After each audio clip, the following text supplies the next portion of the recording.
Let me begin by thanking you all for the continued attention in relation to the escalating crisis in Kosovo and Metohija. Faced with dire challenges to the safety and well-being of its people, Serbia remains steadfast in its commitment to peace, stability, and full respect for the principles of the UN Charter, Resolution 1244, and international law. As we navigate these challenges, I want to emphasize that Serbia is fully committed to building a prosperous future for all of its citizens. Speaking as a representative of Serbia, I can proudly say that my country is today a forward-leaning and responsible member of the international community.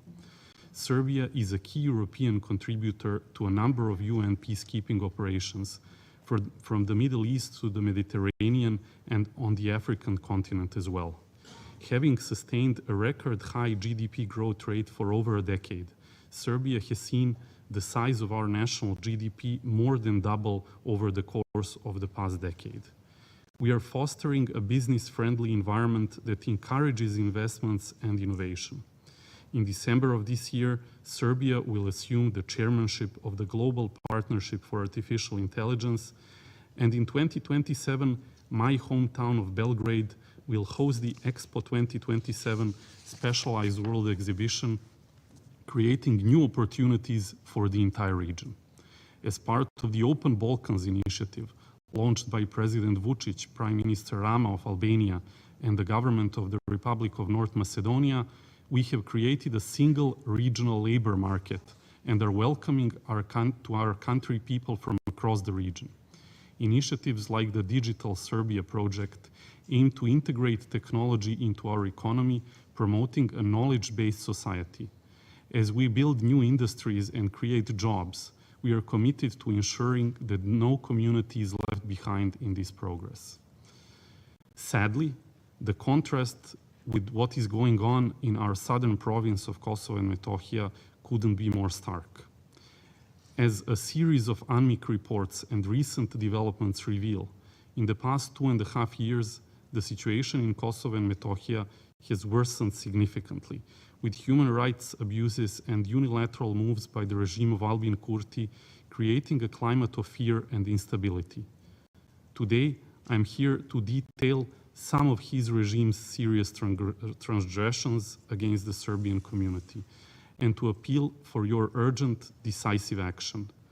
And as we shall see today, the real question facing this council is, will we stand aside while innocent, ordinary people suffer, or will we take meaningful steps to protect the vulnerable? Firstly, this year, we mark a sad anniversary that cannot be overlooked. It has been 20 years since the March 17th pogrom in 2004, when 28 innocent people were killed and almost 1,000 more were wounded.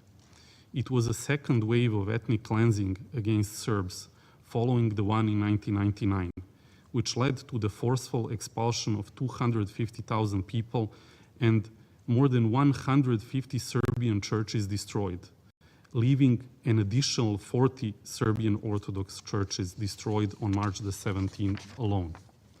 As I've already mentioned, the recent past for Serbs in Kosovo and Metohija has been painful and complicated.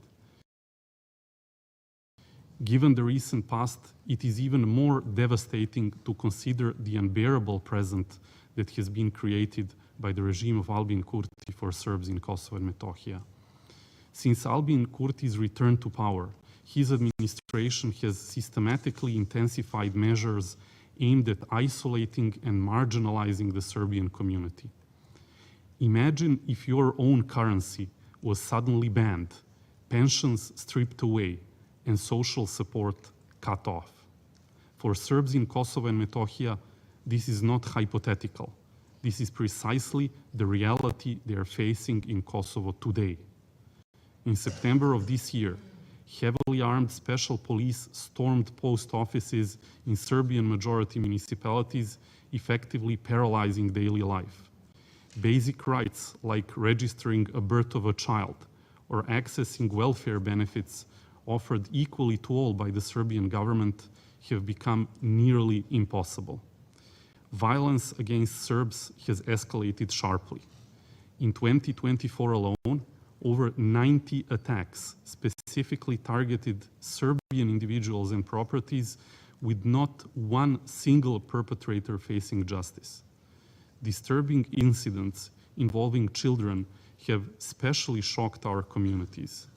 Recently, a child was attacked in North Mitrovica by a man wielding knives, marking the 16th such assault since Mr. Kurti took office. How many attacks must we witness before concrete action is taken? In northern Kosovo, the Serbian population faces a daily reality of crude force. Completely outside of any existing agreements, the region is governed by a mono-ethnic police force loyal to Kurti, enforcing policies through intimidation rather than consent.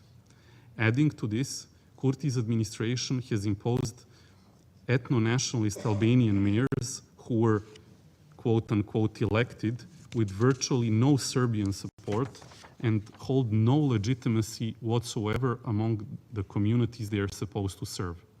Not a single % of support, and yet they govern. Meanwhile, Prishtina's refusal to honor the Brussels Agreement, which calls for the establishment of the community of Serb-majority municipalities, has stripped Serbs of even basic legal protections. Just 2 days ago, in a public statement that yet again openly challenges the fundamentals of the dialogue process and the rule of Kosovo's own laws, Prime Minister Albin Kurti stated that he does not plan to implement the agreement on the community of Serb-majority municipalities at all.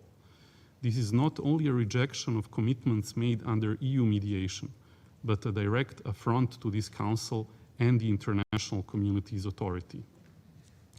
Interior Minister Jalal Svetlja, known for his documented violent attacks against EULEX just a couple of years ago, added to this affront when he stated that his administration has no intention of implementing Article 9 of the Brussels Agreement, which guarantees for the collective return of Serb representatives to the Kosovo police in the north.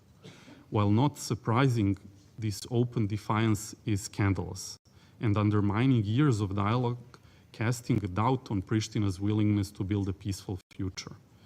If agreements once signed can be discarded and mocked at, what foundation remains for trust and dialogue? Additionally, Prishtina's administration has taken steps that blatantly violate Kosovo's own constitution. The Serb List, a political party that overwhelmingly won in Serb-majority areas in elections that were upheld by the OSCE, the EU, and ANMIC, is being illegally denied the constitutional right to nominate representatives to government positions and Kosovo institutions. This denial of fundamental democratic rights further exposes the disregard for rule of law and democratic norms in Kosovo and Metohija. It also raises the necessity for the international community to make sure that there are safeguards against this type of behavior following the upcoming parliamentary elections. Why would any Kosovo Serb cast a vote in those elections, regardless how much we want them to, if for the Serbs in Kosovo and Metohija, even rights enshrined in the constitution do not apply? To make matters worse, Pristina has banned even His Holiness, the Serbian Patriarch, from entering Kosovo and Metohija to visit the Patriarchate of Peć, a UNESCO World Heritage Site, which is also the spiritual heart and the historic seat of the Serbian Orthodox Church. This action is a violation not only of religious freedoms, but of centuries of Serbian cultural heritage, showing a lack of respect for basic rights and freedoms. Violence targeting Serbs has reached an alarming level. Military-style police patrols and provocative marches by Kosovo's armed forces, which are illegal in themselves, have intensified fear in Serbian areas. This year alone, 6 Serbs have been shot at, without a single person being held accountable. Who shot Dragiša Galjak in the back? This question is not even being raised anymore. Ethnically motivated attacks have risen by 50% since Albin Kurti took office, with 434 incidents recorded over past 2.5 years.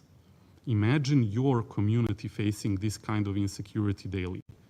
Would you feel safe? In northern Kosovo, Prishtina's special police forces have taken increasingly aggressive steps to suppress Serbian presence. Armed officers have stormed Serbian institutions, physically attacking armed civilians and even wounding children. I have to mention that unfortunately, we are seeing an increase even in the number of reported cases of sexual assault against Serbian women, sometimes by Kosovo security officials, without due process following. All this is a part of a systemic campaign aimed at intimidating an already deeply shaken community. Just last year, an 11-year-old boy, Stefan Stojanović, together with his 21-year-old brother, was shot by a member of the so-called Kosovo security forces during a Christmas procession.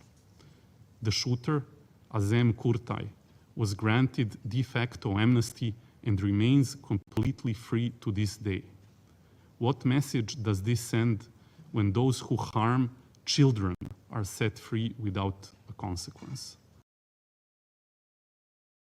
For displaced Serbs, return remains a distant and very often dangerous hope. Thousands of families forced to leave Kosovo and Metohija in 1999 still live in exile, as returning means facing severe discrimination and personal risk. Recent incidents underscore this harsh reality. Serbian returnees like Žarko Zarić and Radovan Ristić found their homes vandalized and burned.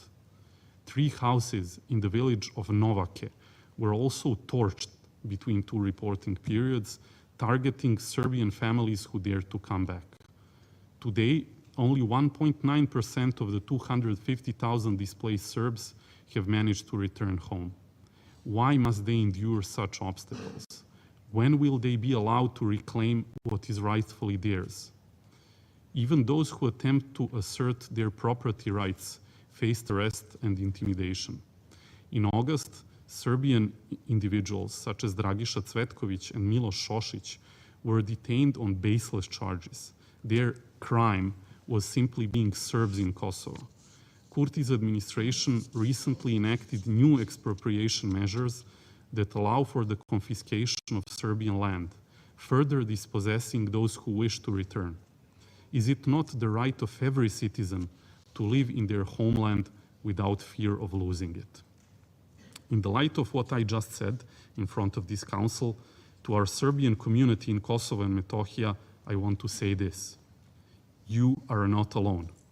Serbia stands with you in your struggle for justice, dignity, and security.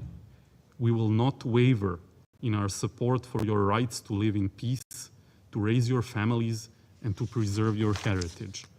Your courage in the face of adversity is a testament to your resilience and strength. As you continue to endure these challenges, rest assured that Serbia and the international community are fighting to ensure your rights, safety, and future.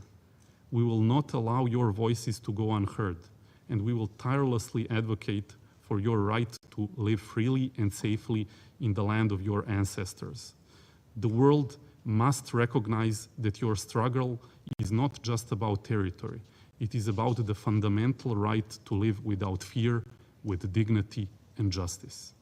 We demand amnesty and release for all political prisoners held in captivity by the regime of Albin Kurti. There can be no true reconciliation nor full normalization until more than 80 Kosovo Serb political prisoners do not return to their homes and to their loved ones. We all recall numerous collective amnesties granted to former KLA members, even for crimes committed in North Macedonia many years after the war in Kosovo, let alone what happened in Kosovo and Metohija. We also remember this picture that I have here of Kurti's Interior Minister Svečlja standing in front of a burned down Ulex vehicle.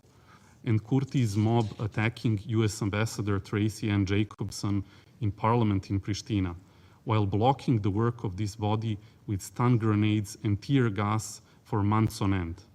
Are we now supposed to accept that, for example, one Milun Milenković Lune is a terrorist and Svečlja is a law-abiding citizen and even an acceptable interlocutor? To the Albanian community in Kosovo, I want to be clear.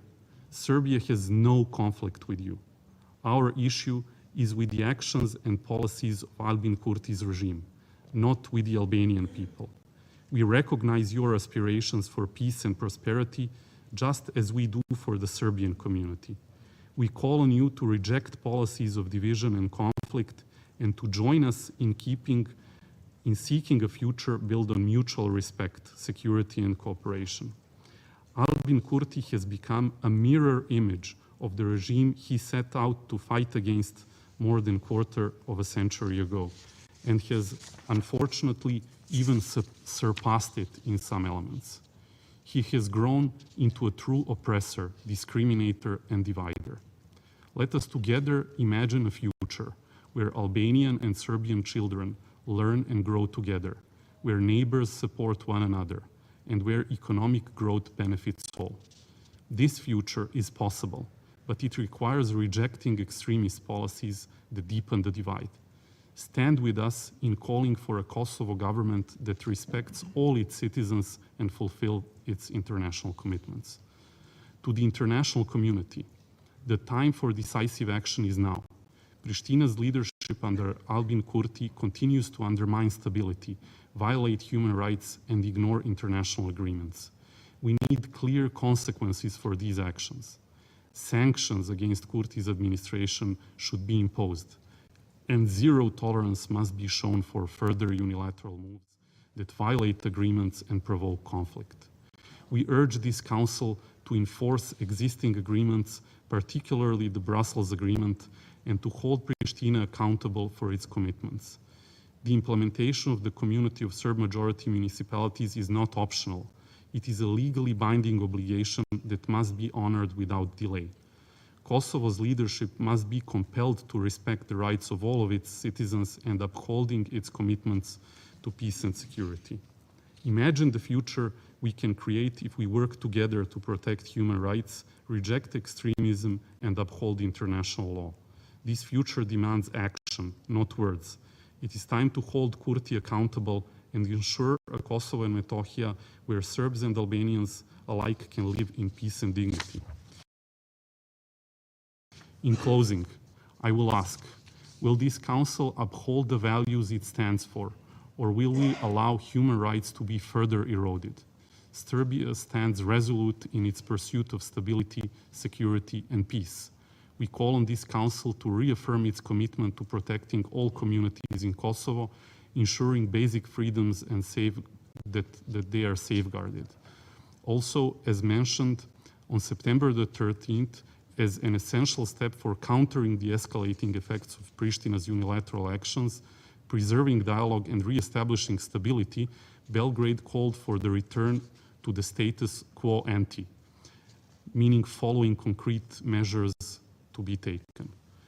Calling and holding free and democratic local elections in the north of Kosovo and Metohija with the participation of the OSCE mission and EU control. Implementation of Article 9 of the first agreement through the collective return of Kosovo Serbs to the Kosovo Police North Regional Directorate. The return of Serbian judges and prosecutors to judicial functions. The withdrawal of special forces of the so-called Kosovo Police from illegally built bases and checkpoints in the north of Kosovo and Metohija, as well as their withdrawal from all Serbian institutions, which from 1999 until their illegal closing down in 2024 provided vital public and administrative services to citizens. Urgent and final formation of the Community of Serb-majority municipalities. Implementation of the guarantees of the European Union and the United States of December 22nd, 2022, and the immediate release of all political prisoners. Immediately enabling unimpeded payment transactions and postal services. Your Excellencies, ladies and gentlemen, let us strive together for a future where Serbs and Albanians live side by side in mutual respect. Building lasting peace will demand courage, honoring past commitments and cultivating trust. Will we seize this opportunity, or will we let division dictate the future? The choice is ours, and history will judge us by it.